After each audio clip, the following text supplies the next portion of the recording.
আমরা চলে এসেছি সম্পূর্ণ এক নতুন গন্তব্যস্থলে।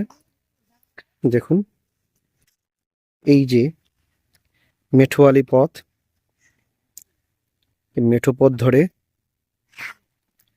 আমার ছোট মেয়ে এগিয়ে চলেছে। আর এই পথের দুই ধারে দেখুন জঙ্গল রয়েছে। দেখুন, ডান দিকে জঙ্গল, যত দূর চোখ যাচ্ছে শুধু জঙ্গল দেখতে পাচ্ছেন।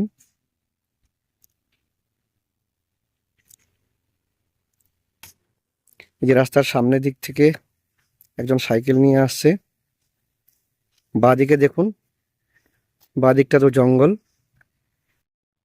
এটি হচ্ছে আসলে আমাদের উত্তর দিনাজপুর জেলার অন্যতম সংরক্ষিত বনাঞ্চল। এটি ধামজা ফরেস্ট। এখানে ধামজা ফরেস্টে আসার সবচেয়ে সোজা পথ হচ্ছে গিয়ে গাড়িতে করে বা যেভাবে হোক ফতেপুর মোড়ে আসতে হবে। ফতেপুর মোড় থেকে ডান দিকে, ফতেপুর থেকে যেটা রাস্তা চলে গেল গিয়ে পতিরাজ বা ইটাহারে, সেই রাস্তা দিয়ে এগিয়ে আসলেই, ফতেপুর মোড় থেকে 100 মিটার এগিয়ে আসলেই ফতেপুর হাই স্কুলের পাশ দিয়ে মার্কেটের ভেতর দিয়ে একটি রাস্তা চলে আসবে এই ধামজা ফরেস্টের দিকে। এই ধামজা ফরেস্টের দিকে আসলে আপনাদের অবশ্যই ভালো লাগবে। এবং খুব সুন্দর ব্যাপার হচ্ছে এই ফরেস্টের ঠিক মাঝখান দিয়ে একটি মাটির রাস্তা চিরে বেরিয়ে গেছে। এই মুহূর্তে ফরেস্টের এই গাছগুলিতে পাতা নেই, মানে পাতা সবাই নতুন পাতা তৈরি গজাচ্ছে। এই ফরেস্টটা প্রধানত শালবাগান নামেই পরিচিত। আগে এই ফরেস্টে 25শে ডিসেম্বর থেকে শুরু হতো পিকনিক। বর্তমানে এখানে পিকনিক বন্ধ করে দিয়েছে। এই যে আমি জঙ্গলের ভিতর দিয়ে হাঁটা পথ ধরে ভিতরে চলেছি।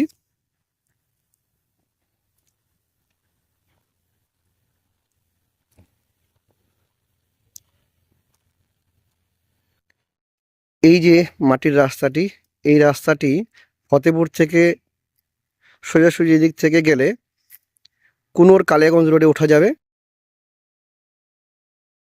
আবার এদিক থেকে কালিয়াগঞ্জেও যাওয়া যাবে। দেখছেন এখানে গাছের শুকনো ডাল ভাঙা হচ্ছে খড়ি করার জন্য। গ্রামের কিছু মহিলা এখানে ফরেস্টের শুকনো ডাল ভাঙছেন, এগুলোকে খড়ি হিসেবে ব্যবহার করবেন। এই যে বাচ্চাগুলোও রয়েছে, এটা খড়ি কুড়োচ্ছে এখানে।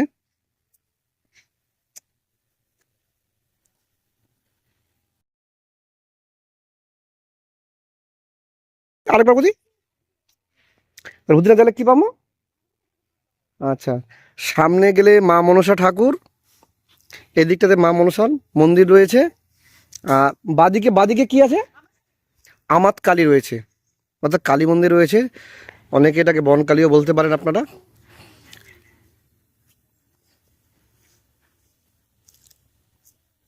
তবে আর কিছুদিন গেলে যখন গোটা গাছগুলিতে পাতায় ভরে যাবে, নতুন পাতায়, তখন সুন্দর লাগবে বেশি দেখতে, তখন বেশি ভালো লাগবে আসলে।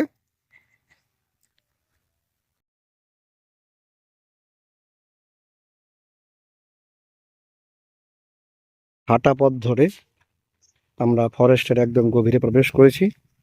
যে আমার মেয়ে আগে আগে চলেছে, আমরা দুই বাপ বেটি চলে এসেছি আজকে এখানে।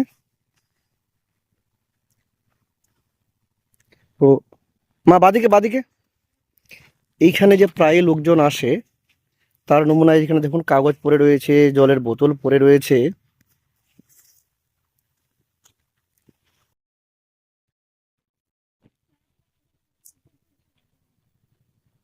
হুম,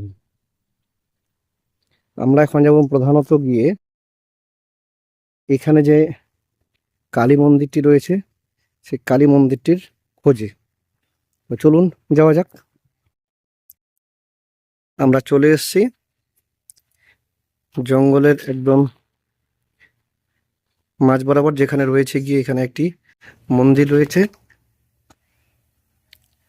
এই দেখুন, এটি গিয়ে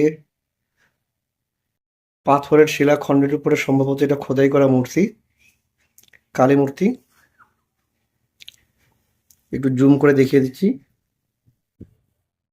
দেখতে পাচ্ছেন আপনারা। এটি হলো গিয়ে এখানে আমাতকালী বলা হয়, বা এটাকে বনকালীও আপনারা বলতে পারেন। পাশে হনুমানজির একটা মূর্তি রয়েছে, মানে ছবি আঁকা রয়েছে, এই যে দেখতে পাচ্ছেন। আমরা এখন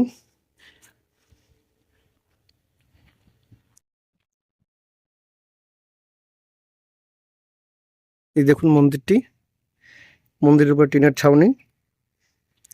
এই যে এটাকে শাল বাগান বলি আমরা এই কারণে, কারণ এটা প্রচুর শাল গাছে ভরা। আর ভিতরের দিকে যে পাতা ঝরা গাছগুলো দেখতে পাচ্ছেন সেগুলো আসলে প্রধানত সেগুন গাছ।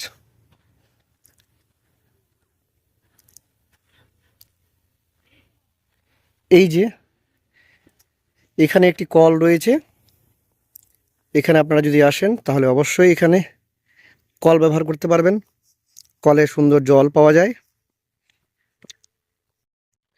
এইখানকার গাছগুলোতে কি সুন্দর একটু ছায়া রয়েছে, বেশ ভালো লাগছে। নির্জন দুপুরে সময় কাটানোর জন্য বন্ধুরা মিলে আসলে বেশ ভালো লাগবে।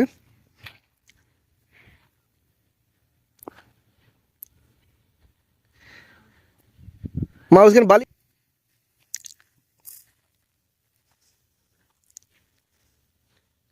চাই। এই ফরেস্টের ভিতর দিয়ে যদি পশ্চিম দিকে এগিয়ে যাওয়া যায় তাহলে সামনে হচ্ছে গিয়ে ধামজা প্রাইমারি স্কুল। ওই দেখুন একজন সাইকেল নিয়ে যাচ্ছে,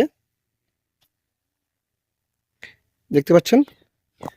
তবু জুম করে দেখিয়ে দিই একবার, যে সাইকেলের মধ্যে বস্তায় কিছু একটা ভরে নিয়ে যাচ্ছেন, হয়তো ধান টান নিয়ে যাচ্ছেন।